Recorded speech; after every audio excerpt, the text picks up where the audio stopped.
I'm Bob Sutton, and today we're going to have a conversation with Rebecca Hines about her new national bestseller, Your Best Meeting Ever. Before I get started, I'm Bob Sutton. I'm an organizational psychologist at Stanford. I'm a professor emeritus, and it's my honor to introduce Rebecca Hines. And I don't know the exact date we started working together, but it's been more than 10 years. So I first got to know Rebecca when she was a star undergraduate, and I worked with her intermittently through the time she got a PhD. Rebecca has an undergraduate, master's, and PhD from my home department at Stanford, the Department of Management, Science, and Engineering. In addition to being a best-selling author of Your Best Meeting Ever, which we're going to talk about, Rebecca has had multiple careers. Right now, you work for a company called Glean, and every time I talk to her, she seems to have another title. So first you were head, and you still are, of, is it the Work AI Institute? I finally got it right, which I've done some stuff with her on it. You're also you're also head of thought leadership, and now you're head of content. Do I have that correct? That's right. So because I accused her of not having direct reports earlier in the week, and she said, actually, I have a lot of direct reports now. So she's an executive. She's an active author, has published all sorts of things in the Harvard Business Review. All sorts of reports. Did a wonderful PhD. Her PhD advisor's name is Melissa Valentine. So she's been both my research assistant and my course assistant, so I know her pretty well. Okay, with that as sort of a beginning, we will talk about the book, Your Best Meeting Ever, but I think one thing that's sort of interesting, and to me, and I hope to you, is that Rebecca's actually unusual in that you've kind of had three different careers. I mean, one career is a relatively traditional academic researcher, and you've been quite productive. The second career is, well, you've worked in corporate America in tech companies, and now you're a leader too. So you keep starting things in corporate America too. So my question is and I've never asked you this before, actually. So is there a way you'd summarize your career strategy? Because it is not a normal career strategy. Yeah, well, first, thank you for doing this, Bob. Bob has been the biggest mentor, along with several folks in this room today, and I'm very grateful for all your support over the years and everything I've learned. Well, you're so fun to work with, and you're so productive. It's always so rewarding. I really don't think I have a career strategy. I think the things that were important to me at the very beginning of my career still are important to me. And the most important thing always for me has been to surround myself with the best people who inspire me and give me energy. And I've always felt that was really important, and I would prioritize that over anything else. I've always had this passion for bridging academia, as you know, with industry. And that has been, a journey in terms of, can I make that work in industry, or does that require being embedded in academia? And I think you can make it work in either aspect. What I think has changed throughout my career is my belief and confidence that you can have unconventional roles and atypical roles in traditional organizations, but you need to be really strategic about it. I think the biggest lesson I've learned in my career is the best way to get a job and a role is to do that job or do that role before you have it, and demonstrate that you can do something that maybe doesn't look traditional, because what you're doing is you're de-risking it for the organization. And I think that you get them to do it before you have the title, or they're paying you for it? And then you get the title, and then they pay you. Which is hard, right? Because often it requires doing two jobs at once. But I really think that's the most effective way. I'd much rather, and you know this about me, I'd much rather get a role, get a team, get resources, having demonstrated that I deserve them, versus on promise and potential. And I think people, it's hard for people to fully grok or understand an atypical, unconventional role. Until you show them the actual work. And also the impact of the work. And I think metrics and measurement are also really important when you think about a unconventional, atypical role, demonstrating the value to the business and demonstrating, ideally, the value to the business in multiple different dimensions. Okay, because I just, in some ways, I'm amazed how much Rebecca has accomplished, and also how much you've gotten away with in some cases. But it's not anything bad, but you do things in a different way. So I was sure when Rebecca was a PhD student that she was going to go into academia until the minute she told me that she was at Asana going to start this work innovation lab. I go, oh, I thought you didn't even interview for any academic jobs. Well, two of the people who made that possible are in this room, and that's a huge part of this is finding people who inspire you and who are going to open up doors for you. Maybe before you're ready to walk through. That's a massive piece of this equation, and creating the right environment. Yeah, and just to quote one person in this room, I won't use her name to protect the innocent and the guilty, but somebody in this room did do a reference check with me for Rebecca, and my line to you, I'm looking at her, was that in the future we will all be working for Rebecca Hines and be happy to do so. And you're, so the guilty party has raised her hand. So I think that's true. Okay, but before we leave this and get to your new best-selling book, Your Best Meeting Ever. So just in terms of, so that's collaborators. But in terms of picking projects, so you're head of this Work AI Institute now. So what, in terms of themes, because you've always had a lot of autonomy over what you worked on in both academia and the same amount of autonomy in business from what I can tell. So how do you pick what to study, what to work on?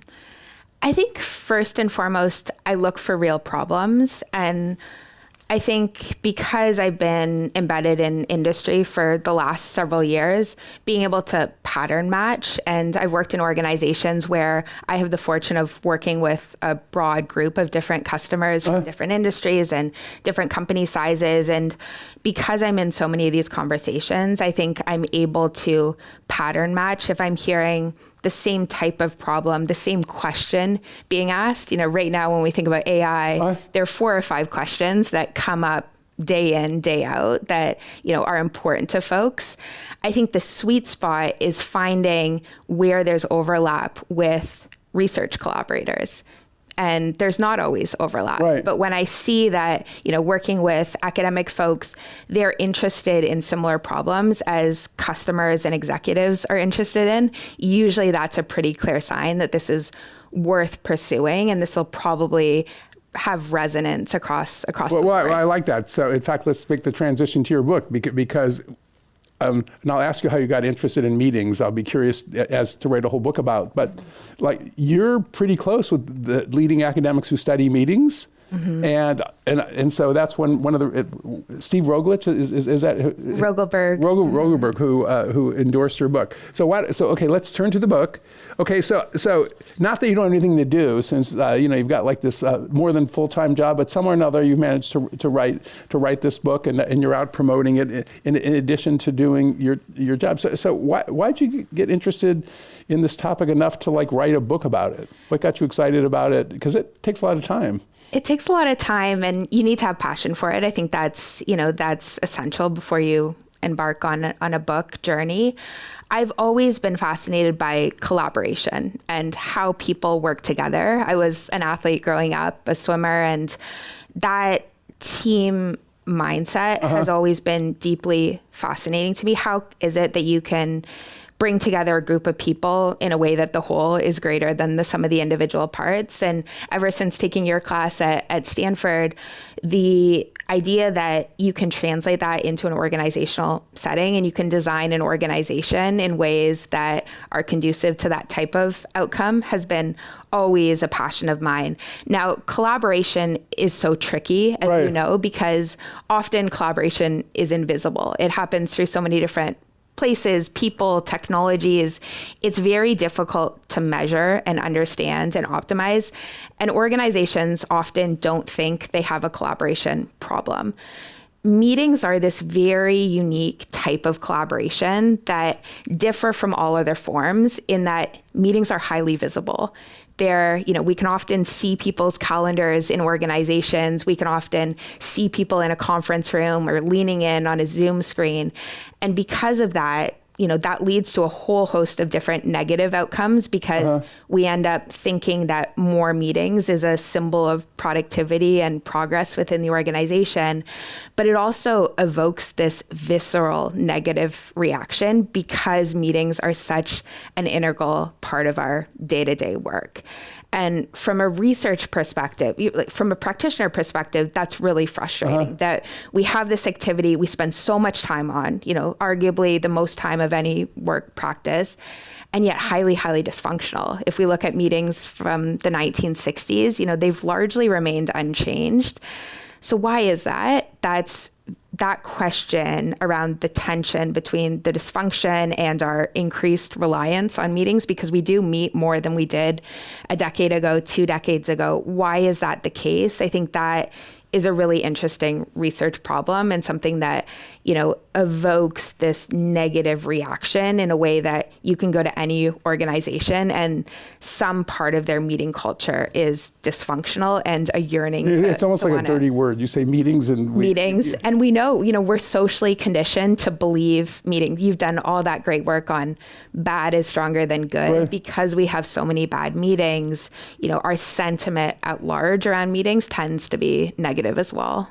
So with that as backdrop, you have a line from your book that meetings are the most broken, overlooked, and expensive product that we have. Why? And then you told me that things got even worse during the pandemic. So maybe you can give me the general argument about why they suck, and then things have gotten worse since the pandemic, basically, right? Isn't that your argument? And that's what we see from, a survey data perspective. When we were at Asana, we would measure year over year the time people spend in meetings and the time people spend in dysfunctional meetings. And we saw that increase in particular from 2019 to 2024. Do you have any idea why before? I think a big driver is the fact that we saw, and Bob, we've done research on tool bloat and the toggle tax. We saw during the pandemic, organizations invested in these digital tools that should have allowed us to spend less time in meetings and certainly less time in dysfunctional meetings. In many cases, what organizations didn't have was clarity in terms of when do you use email versus when do you use Asana versus when do you use Figma or all of these different tools. And we started to see work live in multiple different places and employees not have clarity in terms of where the real work is happening. And when there's that lack of clarity, you return back to. Well, so before we start digging more into meetings, I wonder if there's an argument that because there's so many AI tools out there, and my wonderful employer seems to provide me with everything, so I just move from one tool to another, and I'm in a state of constant confusion. So is there AI tool bloat that's making it even worse? I was just on a call with a reporter yesterday, doing a story on AI tool bloat, and I think it has a different level of importance because I think we're realizing with these models leapfrogging each other every week, every month, that I think it's reasonable to assume in 6 months, in a year, every employee will be using multiple different models, multiple different tools in a way that standardization isn't possible. So how do you fix this problem when by the malleable nature of the technology, you're going to need to be using so many different tools. And they're so entertaining. The amount of time I've wasted on Nano Banana, I don't even want to tell you. It's so stupid, but it's like a drug. Well, yes, and one of our research partners, Aruna from Berkeley, she wrote this fantastic piece in Harvard Business Review a couple of weeks ago on, the intensification of work and how, workers are learning how to use the technology after hours. They're using the technology after hours, and it's not something that's driven by their employer. It's driven by this sense of enjoyment and interaction around the technology. And I think it's something that we should take very seriously. Yeah, so that's a challenge for employers and for us personally. Okay, so back to your book. your best meeting ever. So we're going to start digging into some of the chapters. And the way you've organized it is 7 principles for designing meetings to get things done. And we'll kind of get as far as we can, and then we'll start having some conversation. So the first sort of content chapter is about meeting volume, cut your meeting debt. So this is, I think we have some fun here. And so there's this thing that you were involved in called our Meeting-geddon. Mm-hmm. So maybe you should tell our Meeting-geddon story, because this is a meeting volume story and quite entertaining. So Bob and I wrote this fantastic case study of our Meeting-geddon, which happened at Dropbox. Where you were working? Where I was working. I wasn't working there at the time, but I had joined about a year later. And in the company onboarding, we started to hear about this amazing story that had happened in the company, and that the employees had taken control of their meetings. And what had happened is the IT team had come in, it was around Christmas time, they had come in, wiped out everyone's recurring meetings off the calendar. And for the next 2 weeks, any meetings that employees had added back to the calendar, recurring meetings, now there were some exceptions, but in general, every night they would do the sweep again and wipe out those recurring meetings that employees had added back. And I was fascinated by this sense of movement around meetings as the enemy, and a real rallying around we had taken control of this negative part of our workday that we felt we had no control over. And I think we both became fascinated by this idea of, what does it look like to do a calendar cleanse? And is this the most effective way to go about it as a sweep that's sort of coming top down from the organization? Okay, so that's sort of, and it was great for writing a story. The one thing, just as a punchline, and we'll get to how to actually have something like a meeting cleanse that actually works, since Rebecca does a lot of this. So corporate America, being corporate America, it took about a year to get permission from them to write this little article we wrote. So we finally got to Drew Houston, and we asked him, how's it going? And he said, it's worse than ever. It's like mowing the lawn. You've got to do it more than once. So it is one of those things that requires some discipline and some maintenance. Okay, so your chapter, though, has what you call the meeting doomsday recipe, since you did meeting doomsday at Asana, which was similar. But why don't you sort of go through some of because you have like a recipe for people if they're going to get rid of unnecessary meetings and fix them up. So what's a calendar cleanse? Why don't we start out with that? I think you just described it. So a calendar cleanse is a cleanse of your calendar. It can be done top down by, an IT team or a bot. Increasingly, organizations are using AI to do these types of cleanses. Or it can be more bottoms up, where you empower the individual teams and the employees to really take control. My first meeting doomsday I did with Josh at Asana, and Josh is one of the most amazing leaders I know and have had the privilege of working with. And, having that buy-in from a leader on the team is super, super important. And then giving employees clarity in terms of, how do I go about this? We often will use the impact versus effort 2x2 in terms of rate your meetings based on the effort. So both the prep, the actual meeting time, and then the follow-up time, as well as impact. How beneficial is this meeting for contributing to your goals within the organization? And then employees make the determination. And so that's why you talk about equip employees to defend their time, because that's one of the things. Like if your boss or somebody asks you to go to a meeting, it's like you always feel bad saying no to them. So how do you get past that? That instinct. It's hard, because essentially what we're doing when we're scheduling meetings is we're establishing a social contract with the other person, right? We've done, I've learned so much from you in particular on reciprocity and influence within organizations, and Cialdini's, work on reciprocity. When we extend a meeting invite to someone, the natural response is we want to reciprocate by showing up to the meeting. And because of that, we feel the sense of guilt associated with with canceling meetings. And often, these legacy meetings on our calendar are a reflection of us not wanting to insult the other person by canceling. And so the more you can give employees scripts or frameworks or tool sets to make that determination, I think the more empowered they tend to feel in terms of pushing back. So one other thing you talk about, which is something we love to talk about, is good friction. So what are some examples of sort of using good friction to sort of make it harder to have all these unnecessary meetings and to bad meetings? And this is where I think the AI picture is really fascinating right now. I'm seeing organizations increasingly use AI to inject friction into the meeting scheduling process. So there's this great organization I'm working with right now, and the chief people officer has used AI to determine when is it that a meeting is on my calendar that is likely to be ineffective. So one example is you have less than half of the people accept the meeting invite 24 hours in advance and auto deleting, or, a pop-up window for employees or the meeting organizer saying, hey, we've noticed this aspect of your meeting that's scheduled. It's probably not going to be efficient for, XYZ reasons, suggesting you take it off the calendar, or even auto taking it off your calendar. And then you have to put it back in mindfully.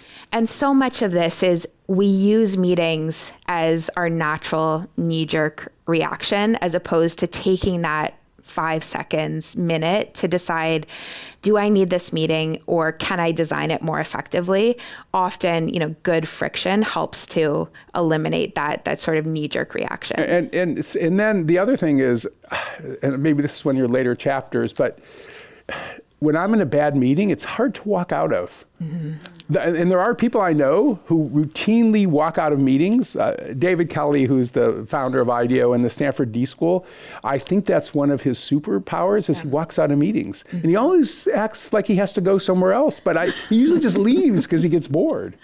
So is that possible to make that a norm in organization, or would that just be destructive? Well, yes, there's a name for it. They call it the law of 2 feet.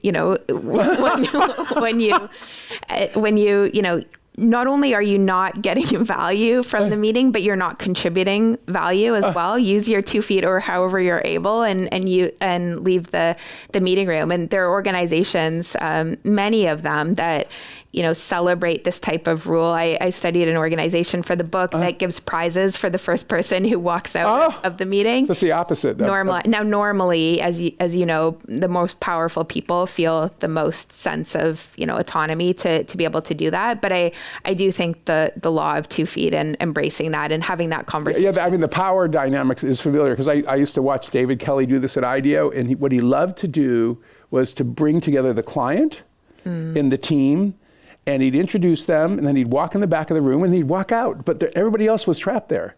So at least in terms of the social norms. Okay, so before we leave cutting your meeting debt, are there any other things that you think are important to touch on, especially practical tips that the evidence shows help, or your experience? I think Bob and I over the years have talked at length about the IKEA effect and how, if you build something yourself, you feel a greater sense of value toward it, as well as you're more likely to stick to it. And that's why I think as organizations do inevitably these calendar cleanses, it's funny, every January, every December timeframe, I'll get a flood of emails, wanting to do this New Year calendar cleanse, fix our broken meetings for 2026.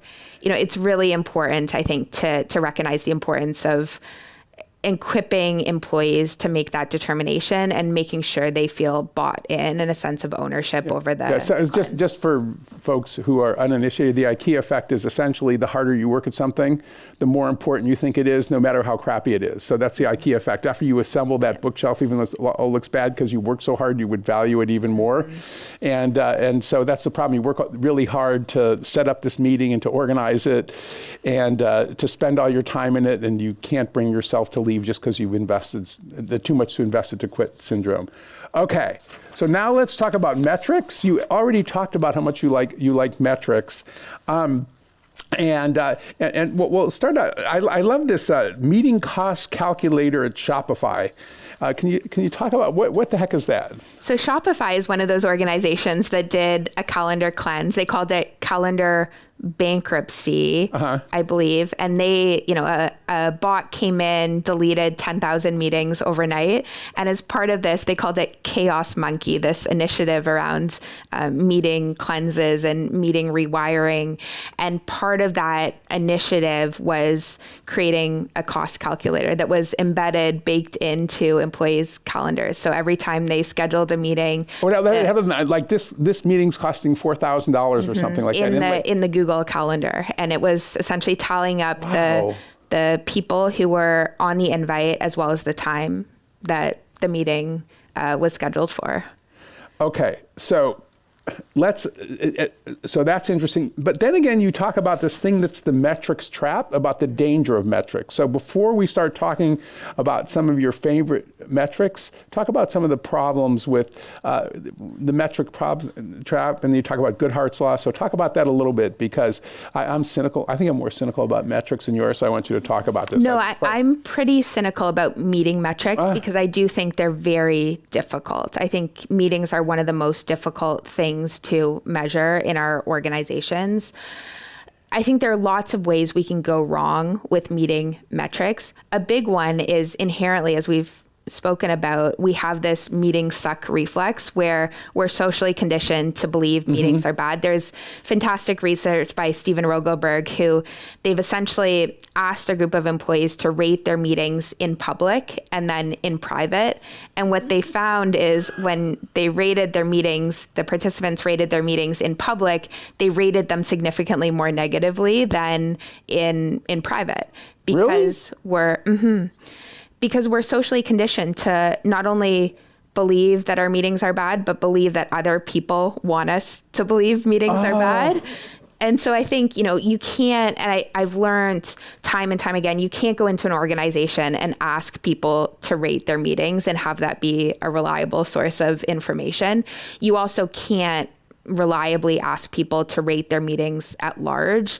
It's much more effective to ask them to rate a singular meeting and understand their experiences in that meeting. So that's a big part of this. And that's why, shifting away from evaluating the meeting itself to evaluating time, how well you've invested time in this meeting. Has this meeting been a good investment of your time? Because everyone has an intuitive sense of the value of their time. And I've learned that can be very beneficial for the meeting organizer as a gut check to understand, am I leading an effective meeting? Okay, so let's dig into some of the specific metrics, because you have some interesting. Well, let's start out with airtime. Because airtime is really interesting. At least I was taught the blabbermouth theory of leadership, that the people who talk the most usually have the most power and enjoy the meetings the most. Is that true? There's a fascinating study. It's called the Babel hypothesis. Is the phenomenon where the more people speak in the meeting, the more others perceive them to be a leader.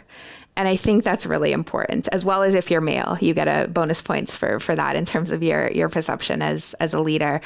And so we have, it distorts our perception of who's in the room as well when we're hogging airtime or when there's an imbalance of airtime.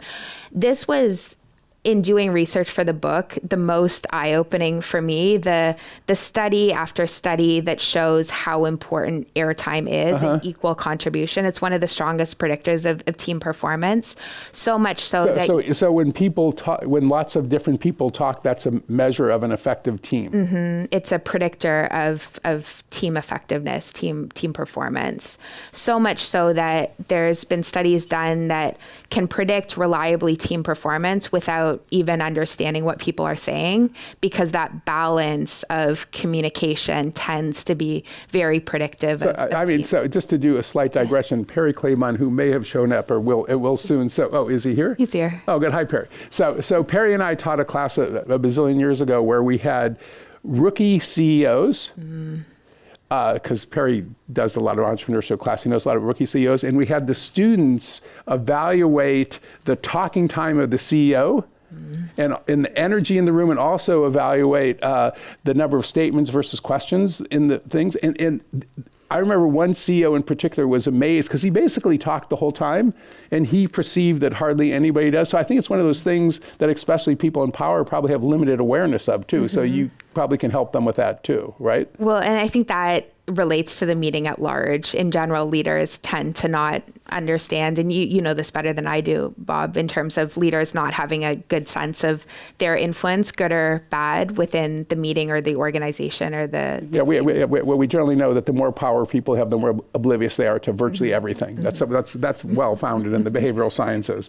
Okay, any other of your favorite metrics? My favorite one is the percentage of meetings that start late because I'm compulsively on time. So tell me about starting time. Is that just my fantasy because I'm always so early to everything? No, and this was another, Stephen again has done great research on starting late and how just a few minutes after the meeting time, that starts to negatively impact the sentiment around the meeting. People resent it because it's symboling that your time is more important than everyone else's. And it's fascinating. It's, 3 or 4 minutes where that kicks in. People start to resent the person who shows up late. And then there's a negative sentiment in the meeting that tends to correlate to So it is interesting because there's a guy named Jeff Pfeffer at Stanford I wrote 2 books with. And I think Jeff, as much as I love him, has done so much damage to corporate America. You can't, because he teaches people how to push other people aside and become more powerful. He's been teaching this class for 35 years, I think. And one of the bits of advice he gives people is if you want to be a leader, arrive a little bit late and keep people squirming to show that you're the boss and they have to wait for you. And he also advises them to keep people late for the same reason, to show that you kind of have control of their lives. And honestly, I think he teaches terrible behavior. And it sounds like when that happens, the teams hate you, basically. Yeah, I mean, I've learned from you, Bob, one of the most effective things a leader can do is be a steward of other people's time. And, people notice. People notice when you respect their time. And especially as a leader, if you respect your direct reports' time more than your own, I think that's a hallmark of. It's hard to do. Okay, so one more metrics question. So you talk about this idea, which I love this term, productivity theater. So what are the kind of metrics that people use to convince their organization, their boss, that they're productive, but really they're not? Oh, there are so many. And we're seeing a different wave of this with AI that I think is also very fascinating. But it starts with the meeting and the calendar. And I think we all feel it. We see a packed calendar and it's a symbol of importance and status. There are a few things that say you're more important than being double booked for a meeting or triple booked. And we associate, I think because of the visibility we spoke about, because meetings are so visible, I often find that people will use the meeting when they're uncertain they're making enough progress or showing enough progress to the organization. That packed calendar becomes a proxy for busyness and importance and progress and productivity, such that people will schedule the meeting, sometimes very intentionally, sometimes less intentionally, as a symbol that they're moving work forward. Okay, so that's interesting. So anything else on metrics before we leave metrics that you want to add? What did I not ask? The AI piece is fascinating in terms of some of these meeting companies in very healthy ways and also harmful ways, figuring out how do we use AI to distill different metrics that are proxies for meeting effectiveness. Everything from, measuring eye tracking to understand, is a person multitasking in the meeting or not? There's a fascinating company that I really do admire that's looking at if your eyes move direction in a meeting, knowing whether that eye movement is looking at your phone, which is typically an indication of multitasking, versus are you looking at another computer monitor screen? Because probably that's an indication of, you're looking at another screen that has to do with work, potentially related to the meeting. So I think some of these metrics around, we have a friend, Katarina Licks at Stanford, who was at Stanford, has done fascinating research at looking at what she calls discursive diversity of communication within meetings, how we can predict team performance by looking at the diversity of words that people in the meeting or communication setting are using and how dissimilar those words and phrases are.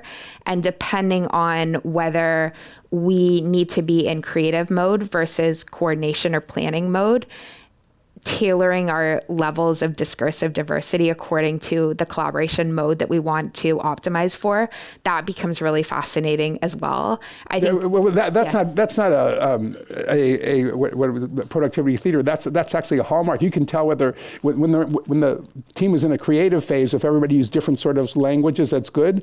But if they're not all on the same page, then in implementation, it's bad. Exactly. Basically. And what Katerina has found with her colleagues is the best teams will tailor their word choice and language, not intentionally, but they will tailor depending on the collaboration mode. When they need to be creative, they're using much broader diversity of words versus when they need to plan and coordinate, their discursive diversity decreases. Well, those are like just really cool metrics. Mm-hmm. Okay, so you've got chapter 3.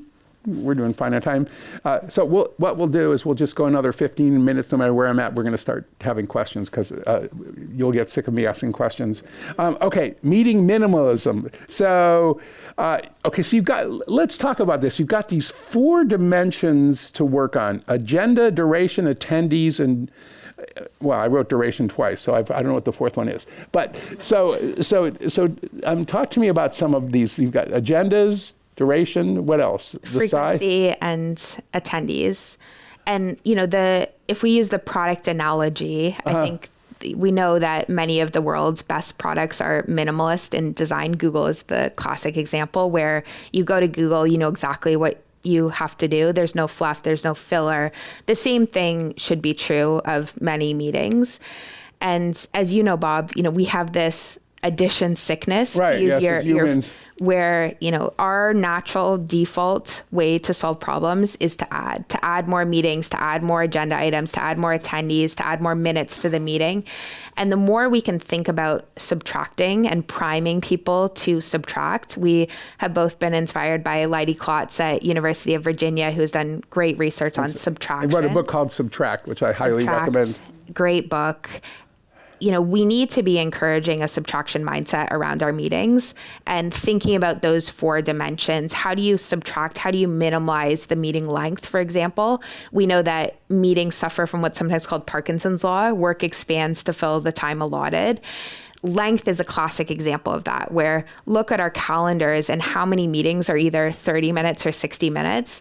That doesn't really make sense given the diverse nature of our work. And so thinking about, trying to cut that 30-minute meeting to 25 minutes or 15 minutes. I studied an individual in the book who ran 27-minute meetings, and that was really effective because it jolts people out of autopilot. They start to think really carefully about, and more as I'm talking about the book, this is more of a common practice than I had thought originally in terms of these unconventional meeting lengths designed to jolt people out of autopilot and the status quo, because people start to ask questions then about the length. They start to take the length more seriously, and the natural next step is to take the meeting more seriously as well. And also those allow breaks between meetings. And there was some Microsoft research that if you just get a 5-minute break between meetings, you're actually much less dumb in the next meeting, basically. Yes, and I studied as part of the book several individuals who thought very carefully about, do you take those 5 minutes off the front end of the meeting or Classic.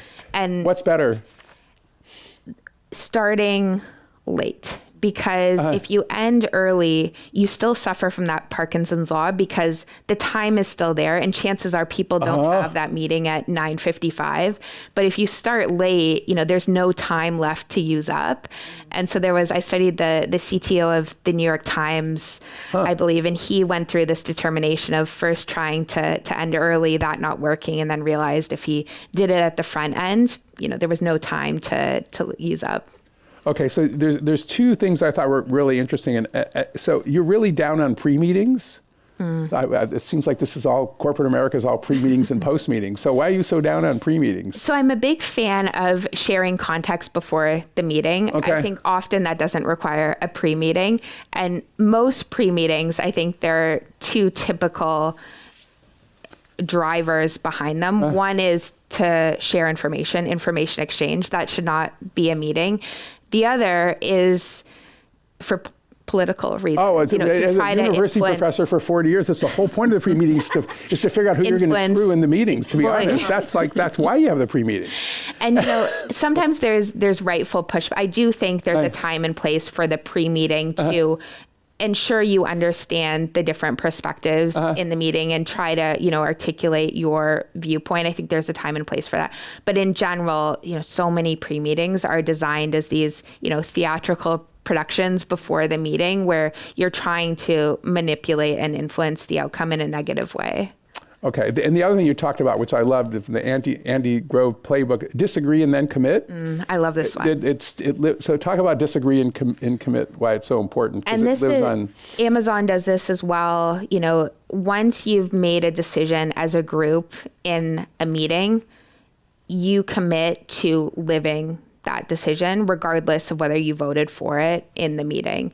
I talk about the Gillette CEO, where he was seeing, as so many organizations do, leaders were vocalizing a decision in the meeting and then leaving the meeting and having these back channel conversations where they were trying to unravel the decision. And so he decided to actually bake this into performance reviews and have multiple people evaluate these executives in terms of meeting hygiene, and one dimension of that meeting hygiene being, do you stick to the decisions that you've made in the meeting? And I don't necessarily advocate for that at large, but I think vocalizing and making it explicit that this is, these are our norms around decision making within meetings and outside of them as well. Overall, so one of the arguments Andy Grove used to make about why you should work really hard to implement a decision you disagree with is that if it's implemented perfectly and it still turns out wrong, that means you were right, which I thought was sort of Andy Grove's sort of wisdom.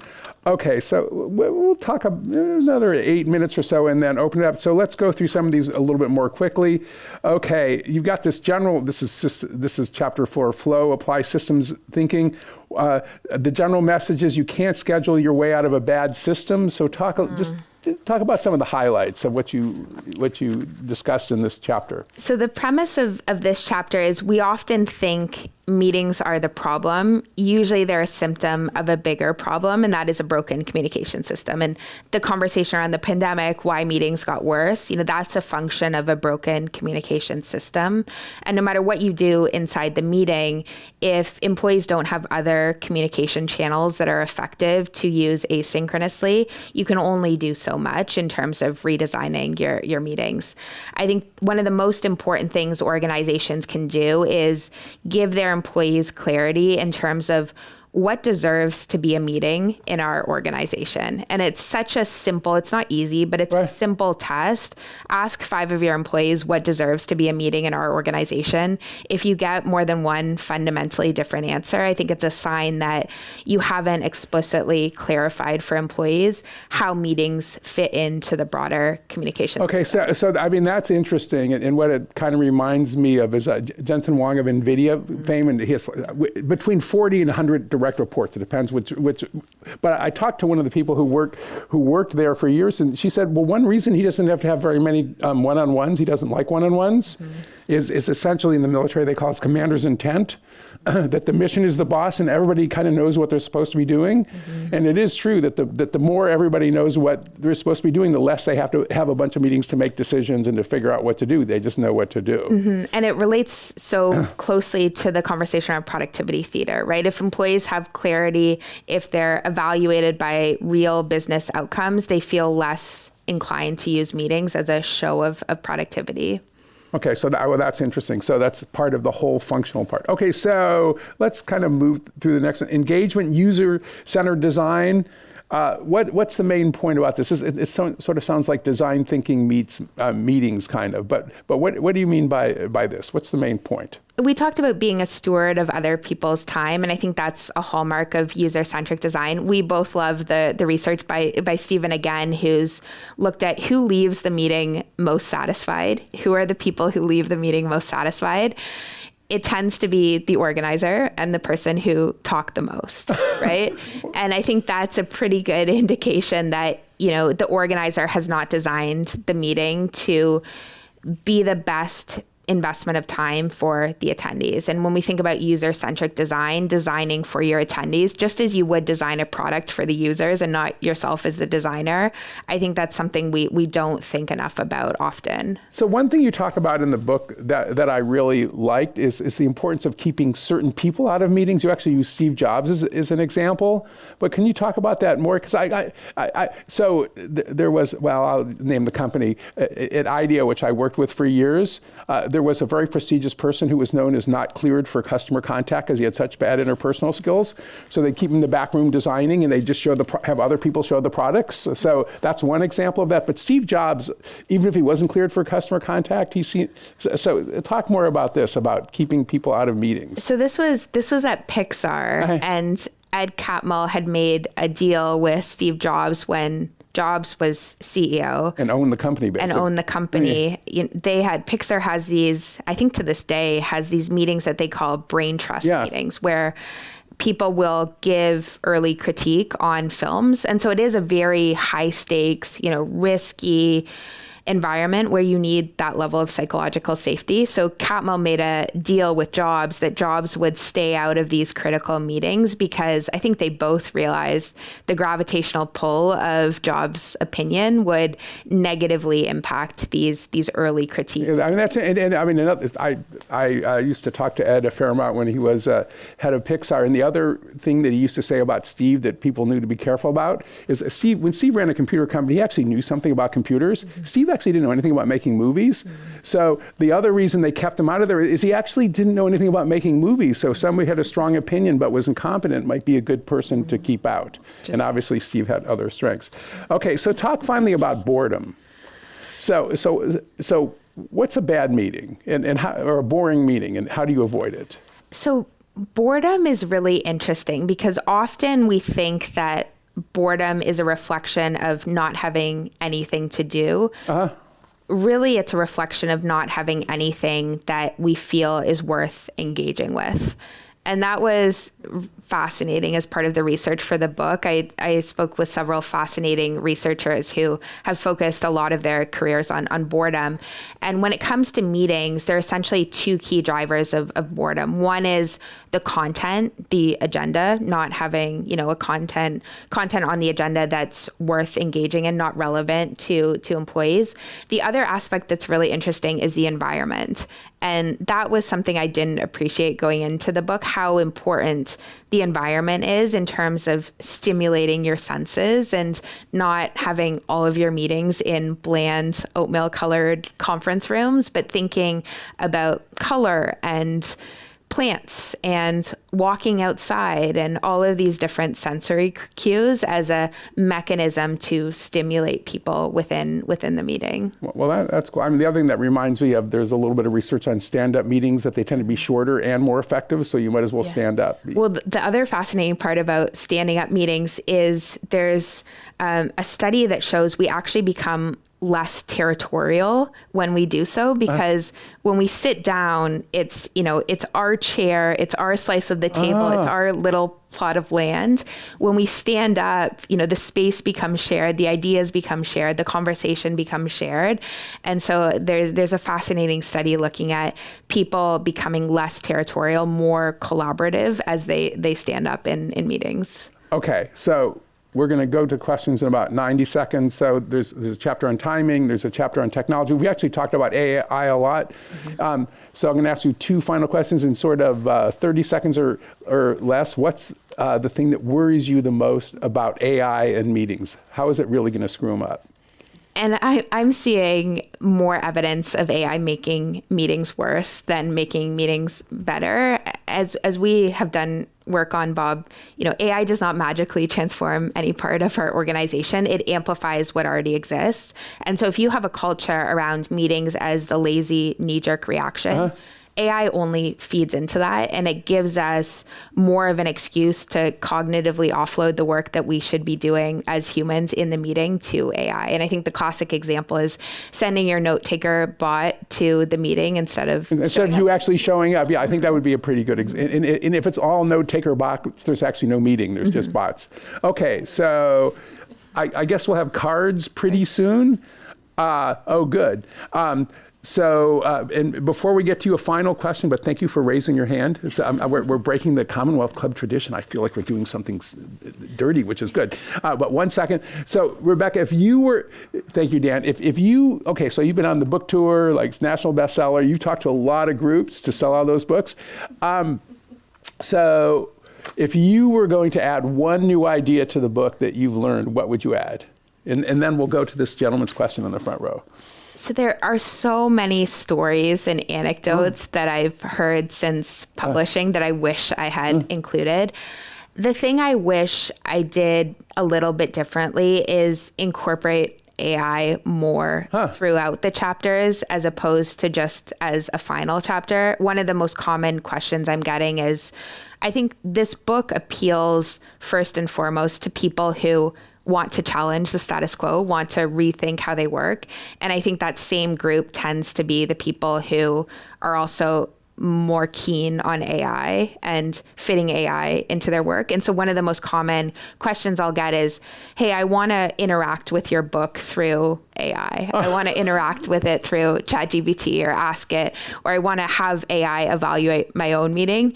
I wish, maybe perhaps in the book or maybe as a supplement, I wish I had thought more about how do I creatively use AI as a supplement to the book or interweave it into these different chapters. Because Meeting Doomsday, for example, I've worked with now several organizations in how do you use AI to help with that deletion process, identify my most dysfunctional meeting or, the meeting in the organization that is likely to be most dysfunctional based on some of these principles. And that's something that yeah, things are moving so fast with AI. I mean, we knew it was big even when you finished the book, but it's even gotten, better or worse, depending on your perspective. Okay, so let's go to this gentleman's question. I love it. And if people are online, please bring the cards up as well. But let's see if we can do actual Q&A like in a real classroom. Yes, sir.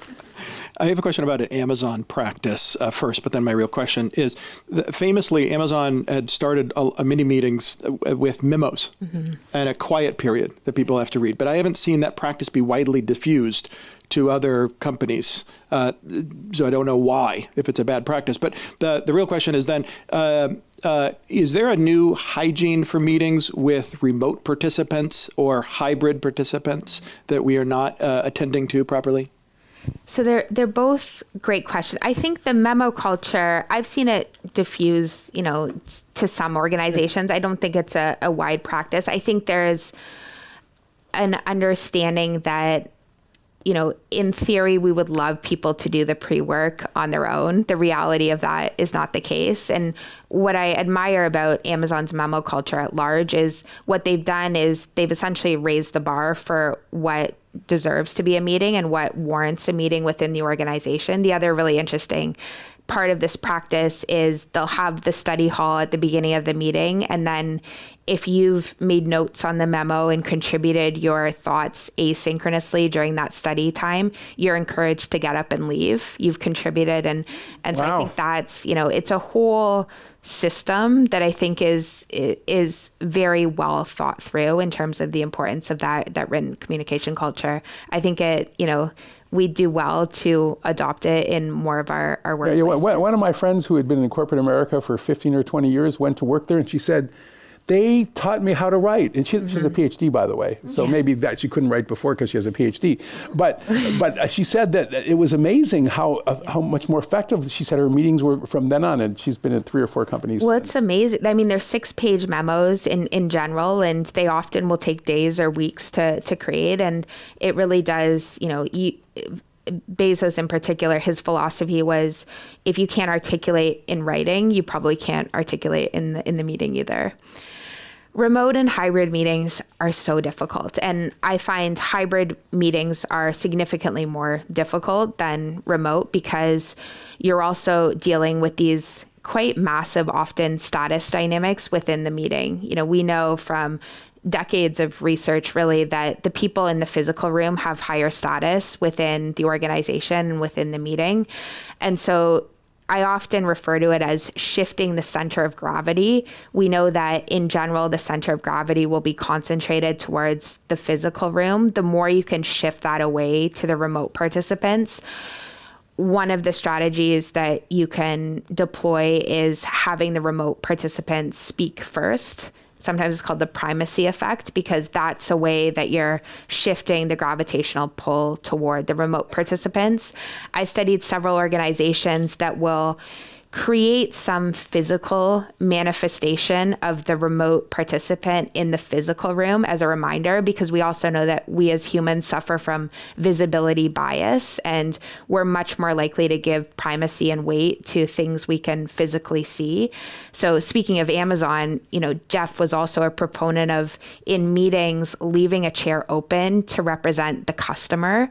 I think that same practice can be highly effective, and I've seen it be highly effective in hybrid situations where, whether it's an empty chair or a name card on the table. I studied a fascinating organization in China. This was a study that deployed what they called a snot box in the meetings. It was a robot where it had a snot bubble that would inflate and grow bigger as more time elapsed since the last remote participant spoke within the meeting. And fascinating, right? Because often it's out of sight, out of mind. Often it's out of sight, out of mind, and we don't, it's not that we're intentionally, turning a blind eye to the remote participants. It's often that we're so consumed by the physical presence. And so, whatever you do, I think it could be a buddy as well, in the physical room, or someone responsible for, soliciting questions and contributions from the remote folks. I think all of these can be. So just a question about the snot bubble. Did it pop eventually? Because that seems like the ultimate sign. I don't know if it popped, it seems, but it was. It's a fascinating study, and that's definitely a digression. All right, more questions. Congratulations, first of all. You talked about the status quo, and Bob, obviously you talked about the knowing-doing gap in your work. And so I'm curious, there's a lot that gets in the way of instituting best practice. So what would you say to the employee who's really frustrated and wants to change the meeting culture at their company? It's like, what can I do? What's possible? It's a great question. I find in most organizations, there is a hunger for fixing broken meetings. And I think that was one of the reasons why I wrote the book. Other things I think are much more difficult to change the status quo, because step one is to demonstrate to the organization that this is a problem that deserves fixing. I think in most organizations, there's a hunger to fix broken meetings. The key is not knowing how to do that. And I continue to believe more and more that there are few things more powerful in demonstrating your leadership within an organization as not only running an effective meeting, but also being able to steer a bad meeting back on track. Because the next natural cognitive jump that people often will make is, wow, this person can lead a great meeting or steer a bad one back on track. They can probably lead a project, or they can probably lead a team or a function. The reverse is also true, right? If you see someone derailing a meeting, it doesn't instill much confidence that they can lead something bigger. So I think there is a hunger, if you're coming at it with evidence-backed, data, observations, principles, and articulating that to the organization. I think it typically is well received. What I find, and Amy Edmondson, who I'm sure the whole room is a fan of her work on psychological, the mother of psychological safety. Yes. What she had a fascinating piece a couple years ago where she looks at the different types of ways employees can push back depending on their level of seniority or how much weight they have in the meeting. And one of her recommendations is leading with curiosity. If you have an environment of lower psychological safety, can be very effective. So you're certainly not accusing the organizer of running a bad meeting, but you're asking questions and being curious. Hey, I've noticed that we spend half the meeting on status updates and we don't get to the real meat of the discussion. What if we did this rather than accusing or outright suggesting something? So what's the difference between that and passive aggression? Because I read that and I'm just thinking of, because different companies have more passive aggressive and less passive aggressive culture. Like that's kind of a googly thing. So at Intel, at least in the old days, somebody would just say it directly. It's a great point. So I learned from Steph, actually, and this is one of the best lessons I've learned in my career, is the more, especially if you're in a position of low power or a politically charged environment, the more you can convince the higher status or more powerful person that what you want to achieve is their idea, the better everything works out. And I think that's the goal with curiosity. It's like, it's not curiosity as although it can be interpreted, I think very much so, as being passive aggressive, but, trying to get the organizer or the powerful person to believe that they've come up with this idea or had a significant heavy hand. Yeah, well, this is the kind of thing that Jeff Pfeffer teaches in his Power and Politics class about how to ingratiate, but it still disturbs me. Did we finish this one? Okay. Yes. Other questions?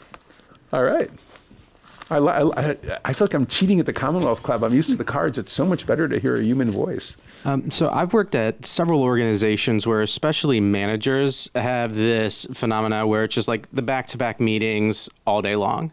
And for those that are in positions that, they can't change the system of meetings, do you have any kind of tried and true methods for kind of like a palate cleanser between meetings to solve for all the context switching that happens so that people can participate and engage in the meetings better? It's a great question. I mean, it was fascinating studying the research for the book in terms of back-to-back meetings and how, in particular, we know that our stress levels increase. And there's fascinating research from Microsoft that has actually looked at brain imaging and how that, our stress levels spike the more back-to-back meetings we have. I think it's different depending on the organizational context. I studied several individuals who have a meeting budget, for example. They recognize when different, negative consequences start to bubble up for them as individuals or for their teams, because often the consequence of that is you don't have enough time for your team and to support your team and mentor your team. And so thinking about, what is my meeting budget? What are my priorities? And does the time I spend in meetings translate into what my priorities ought to be? I think is effective. It's hard though, because it is so organizational specific. I think ending 5 minutes or starting 5 minutes early is another effective way to do that as a buffer.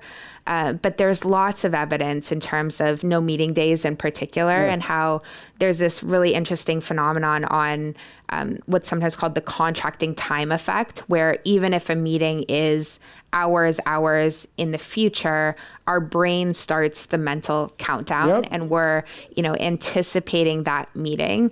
And I think that, understanding some of the psychology and just how much weight these back-to-back meetings, because we can, in theory, do it. We can have, the 5 hours straight of meetings, but understanding the negative consequences, I think for yourself and the people involved is a useful first step.